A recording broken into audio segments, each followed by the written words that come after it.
ಎಲ್ಲರಿಗೂ ನಮಸ್ಕಾರಗಳು. ಸ್ನೇಹಿತರೆ, ನಾನು ಗೀತಶ್ರೀ. ಎಲ್ಲರಿಗೂ ಸಂಕ್ರಾಂತಿ ಹಬ್ಬದ ಹಾರ್ದಿಕ ಶುಭಾಶಯಗಳು. ಈ ದಿನ ಸಂಕ್ರಾಂತಿ ಹಬ್ಬವನ್ನು ಏಕೆ ಆಚರಿಸುತ್ತೇವೆ, ಅದರ ಮಹತ್ವ ಮತ್ತು ಅದರ ಕಥೆಯನ್ನು ತಿಳಿದುಕೊಳ್ಳೋಣ ಬನ್ನಿ ಸ್ನೇಹಿತರೆ. ಹಿಂದೂ ಧರ್ಮದ ಪ್ರಮುಖ ಹಬ್ಬ ಸಂಕ್ರಾಂತಿ. ಮಕರ ಸಂಕ್ರಾಂತಿಯನ್ನು ಏಕೆ ಆಚರಿಸಬೇಕು, ಮಕರ ಸಂಕ್ರಾಂತಿಯ ಹಬ್ಬ ಆರಂಭವಾದದ್ದು ಹೇಗೆ, ಶನಿ ಮತ್ತು ಸೂರ್ಯನಿಗೆ ಸಂಕ್ರಾಂತಿ ಹಬ್ಬಕ್ಕೂ ಇರುವ ಸಂಬಂಧವೇನು, ಇಲ್ಲಿದೆ ಮಕರ ಸಂಕ್ರಾಂತಿಯ ಅದ್ಭುತ ಕಥೆಗಳು. ಸನಾತನ ಧರ್ಮದಲ್ಲಿ ಮಕರ ಸಂಕ್ರಾಂತಿಯನ್ನು ಬಹಳ ಮುಖ್ಯವಾದ ಹಬ್ಬವೆಂದು ಹೇಳಲಾಗುತ್ತದೆ. ಪುಷ್ಯ ತಿಂಗಳಲ್ಲಿ ಸೂರ್ಯ ತನ್ನ ಮಗ ಶನಿಯ ರಾಶಿ ಚಿಹ್ನೆಯಾದ ಮಕರ ರಾಶಿಯನ್ನು ಪ್ರವೇಶಿಸಿದಾಗ ಮಾತ್ರ ಈ ಹಬ್ಬವನ್ನು ಆಚರಿಸಲಾಗುತ್ತದೆ. ಈ ಬಾರಿ ಈ ಶುಭ ದಿನಾಂಕ ಜನವರಿ 14ರಂದು ಮಂಗಳವಾರ ಬಂದಿದೆ. ಈ ಶುಭ ದಿನದಲ್ಲಿ ಜಪ, ತಪಸ್ಸು, ದಾನ ಮತ್ತು ಸ್ನಾನಕ್ಕೆ ವಿಶೇಷ ಮಹತ್ವ ನೀಡಲಾಗಿದೆ. ಸೂರ್ಯನು ಮಕರ ರಾಶಿಗೆ ಪ್ರವೇಶಿಸಿದಾಗ ಸೂರ್ಯ, ಬುಧ, ಗುರು, ಚಂದ್ರ ಮತ್ತು ಶನಿ ಸೇರಿದಂತೆ 5 ಗ್ರಹಗಳ ಸಂಯೋಜನೆ ಇರುತ್ತದೆ. ಈ ಹಬ್ಬವನ್ನು ಇನ್ನಷ್ಟು ಶುಭಗೊಳಿಸಲು ಈ ದಿನ ಅನೇಕ ಸಂಯೋಗಗಳು ಕೂಡಿ ರೂಪುಗೊಂಡಿದೆ. ಮಕರ ಸಂಕ್ರಾಂತಿಯ ಬಗ್ಗೆ ಅನೇಕ ಕಥೆಗಳಿವೆ.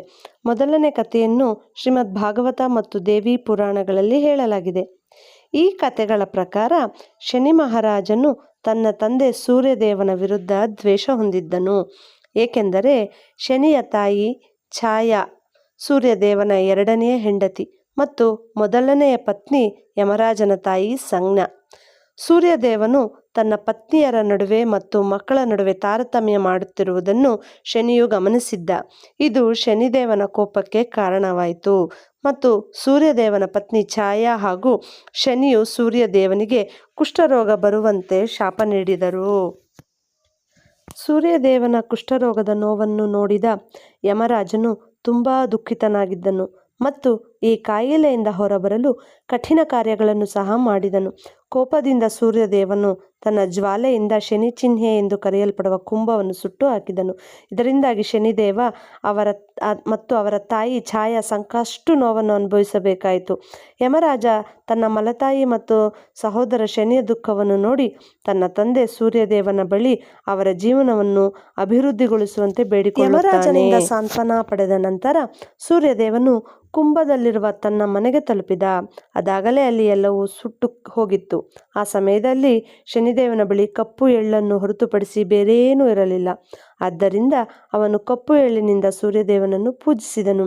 ಶನಿ ಪೂಜೆಯಿಂದ ಸಂತಸಗೊಂಡ ಸೂರ್ಯದೇವನು ಶನಿ ಮಹಾರಾಜನಿಗೆ ಆಶೀರ್ವದಿಸಿ, ಶನಿ ಅವರ 2ನೇ ಮನೆ ಮಕರ ರಾಶಿಗೆ ಬಂದಾಗ ಅವನ ಸಂಪತ್ತು ಹೆಚ್ಚಾಗುತ್ತದೆ.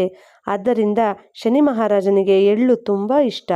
ಈ ಕಾರಣಕ್ಕಾಗಿ ಸೂರ್ಯದೇವನ ಮತ್ತು ಶನಿ ಮಹಾರಾಜನ ಆರಾಧನೆಯ ನಿಯಮವು ಎಳ್ಳಿನೊಂದಿಗೆ ಮಕರ ಸಂಕ್ರಾಂತಿಯಿಂದ ಪ್ರಾರಂಭವಾಯಿತು ಮತ್ತು ಇದನ್ನು ಎಳ್ಳು ಸಂಕ್ರಾಂತಿ ಎಂದು ಕರೆಯಲಾಗುತ್ತದೆ. ಮಕರ ಸಂಕ್ರಾಂತಿಗೆ ಸಂಬಂಧಿಸಿದ 2ನೇ ಕಥೆ ಏನೆಂದರೆ, ಮಕರ ಸಂಕ್ರಾಂತಿಯ ದಿನದಂದು ಗಂಗೆಯು ತನ್ನ ಭಕ್ತ ಭಗೀರಥನನ್ನು ಕಪಿಲ್ ಮುನಿಯ ಆಶ್ರಮದ ಮೂಲಕ ಹಿಂಬಾಲಿಸಿ ಸಾಗರಕ್ಕೆ ಹೋದಳು. ಈ ದಿನದಂದೇ ಗಂಗೆಯು ಭೂಮಿಗೆ ಬಂದಳು ಎನ್ನುವ ನಂಬಿಕೆ ಇದೆ. ಆದ್ದರಿಂದ ಈ ವಿಶೇಷ ದಿನದಂದು ಗಂಗೆಯಲ್ಲಿ ಸ್ನಾನ ಮಾಡುವುದಕ್ಕೆ ವಿಶೇಷ ಮಹತ್ವವನ್ನು ನೀಡಲಾಗಿದೆ.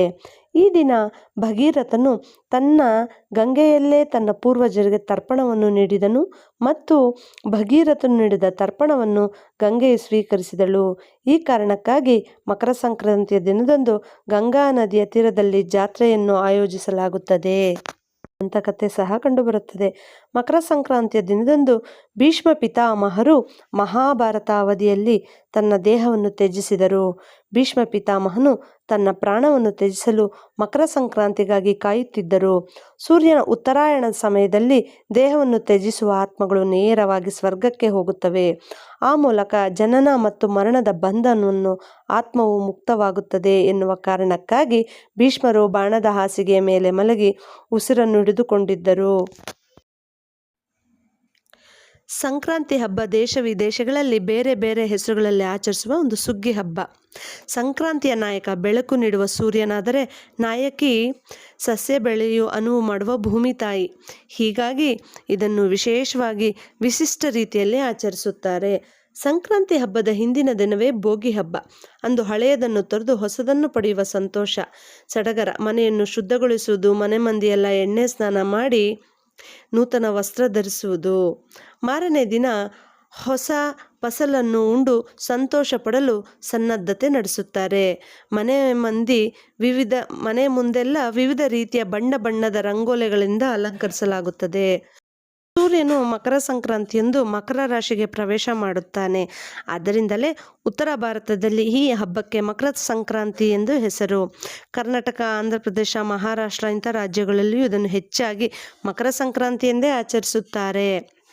ಆ ದಿನ ತಮಗೆ ವರ್ಷವಿಡೀ ಧನಧಾನ್ಯ ಅಭಿವೃದ್ಧಿಯನ್ನು ಮಾಡಿದ ಸೂರ್ಯನಿಗೆ ಮತ್ತು ಭೂಮಿಯ ವ್ಯವಸಾಯದಲ್ಲಿ ಸಹಾಯಕವಾಗಿ ನಿಂತು ನೆರವು ನೀಡಿದ ದನಕರುಗಳಿಗೆ ಗೌರವ ನೀಡುವ ಹಬ್ಬವಾಗಿದೆ. ಕರ್ನಾಟಕದಲ್ಲಿ ಮುಖ್ಯವಾಗಿ ಎಳ್ಳು, ಬೆಲ್ಲ ಮುಂತಾದವುಗಳನ್ನು ಮಿಶ್ರ ಮಾಡಿ ಊರಿನಲ್ಲಿ ಹಂಚುವುದು, ಇದರೊಂದಿಗೆ ಹೊಸ ಬೆಳೆ, ಕಬ್ಬು, ಎಲಚಿಕಾಯಿ ಮುಂತಾದವುಗಳನ್ನು ಸೇರಿಸಿ ಎಲ್ಲರಿಗೂ ನೀಡಿ ಸಂತೋಷ ಪಡುವುದು. ಸಂಕ್ರಾಂತಿ ಮುಖ್ಯವಾಗಿ ಸುಗ್ಗಿ ಹಬ್ಬ. ದವಸ ಧಾನ್ಯ ಬೆಳೆಯಲು ಸಹಾಯಕವಾದ ರೈತನ ಸ್ನೇಹಿತ. ದನಕರುಗಳಿಗೂ ಆ ದಿನ ರೈತರು ಕೃತಜ್ಞತೆ ಸಲ್ಲಿಸುತ್ತಾರೆ. ದನಕರುಗಳನ್ನು ವಿಶೇಷವಾಗಿ ಸಿಂಗರಿಸುತ್ತಾರೆ. ಕೊಂಬುಗಳನ್ನು ಶುಭ್ರಗೊಳಿಸಿ ವಿಶೇಷ ಬಣ್ಣಗಳಿಂದ ಅಲಂಕರಿಸುತ್ತಾರೆ. ಕಬ್ಬು, ಬೆಲ್ಲ, ಬಾಳೆಹಣ್ಣು, ಮನೆಯಲ್ಲಿ ಮಾಡಿದ ವಿಶೇಷ ತಿನಿಸುಗಳನ್ನು ಅವುಗಳಿಗೆ ತಿನ್ನಿಸುತ್ತಾರೆ. ವೈಭವದ ಮೆರವಣಿಗೆಯಲ್ಲಿ ಅವುಗಳನ್ನು ಊರೆಲ್ಲ ತಿರುಗಾಡಿಸುತ್ತಾರೆ. ಹೀಗೆ ಸಂಕ್ರಾಂತಿ ಸಂಭ್ರಮ ನಾಡಿನ ಎಲ್ಲ ಭಾಗಗಳಲ್ಲಿಯೂ ಕಂಡುಬರುತ್ತದೆ. ಮತ್ತೊಮ್ಮೆ ಎಲ್ಲರಿಗೂ ಮಕರ ಸಂಕ್ರಾಂತಿ ಹಬ್ಬದ ಹಾರ್ದಿಕ ಶುಭಾಶಯಗಳು. ನಮ್ಮ ಚಾನಲನ್ನು ಸಬ್ಸ್ಕ್ರೈಬ್ ಮಾಡಿ, ಶೇರ್ ಮಾಡಿ, ಪ್ರೋತ್ಸಾಹಿಸಿ. ಎಳ್ಳು ಬೆಲ್ಲ ತಿಂದು ಒಳ್ಳೆ ಮಾತಾಡಿ. ಧನ್ಯವಾದಗಳು.